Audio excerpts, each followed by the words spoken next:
Bonjour, c'est David. On se retrouve dans cette vidéo un peu particulière pour parler un tout petit peu de l'épargne. Épargner pour investir. N'épargnez pas pour acheter une maison ou une voiture.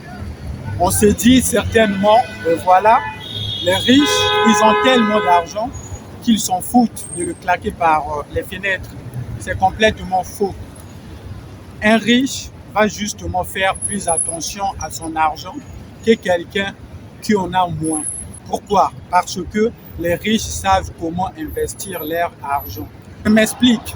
Par exemple, quelqu'un qui n'est pas indépendant financièrement peut par exemple faire un crédit à la consommation pour acheter une voiture, pour acheter un véhicule. Ce qui va se passer, c'est que même s'il paye trop cher son crédit, même s'il paye un peu trop cher sa voiture, même s'il achète neuf, eh bien pour lui, il aura fait une bonne affaire. Pourquoi? Peut-être que parce qu'il ne pouvait pas s'acheter une voiture avec son argent. Et du coup, ça lui permet de rouler dans une voiture. Une voiture est un passif, tout comme votre maison. Un passif, en fait, c'est quelque chose qui vous coûte de l'argent chaque fin de mois. Mais si vous le mettez en location, alors ça devient un actif. Parce que ça va vous rapporter de l'argent chaque fin de mois. Et grâce aux revenus générés par vos actifs, vous pouvez acheter des frais passifs, tels que votre maison, une voiture, etc. C'est ce que les riches font. Voilà pourquoi c'est ce que les riches font. Voilà pourquoi les riches deviennent de plus en plus riches et les pauvres deviennent de plus en plus pauvres.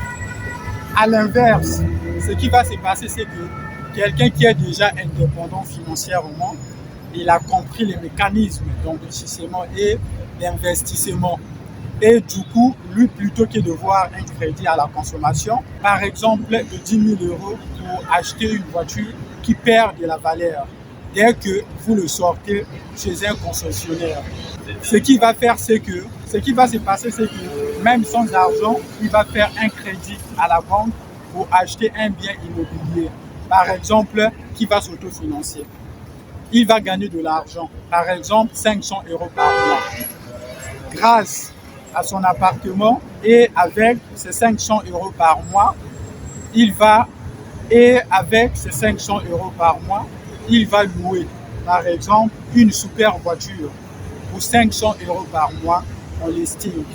Au final, dans 5 ans, 10 ans, 15 ans, 20 ans, quand il aura fini son crédit qui aura été totalement remboursé par le locataire, eh bien, au final, il aura un appartement qui se paye totalement gratuitement grâce au loyer. Mais en plus de ça, il gagnera un appartement. Donc, bien comprendre que les riches épargnent pour investir, tandis que les pauvres et la classe moyenne épargnent pour acheter des passifs. Les riches épargnent pour acheter des actifs.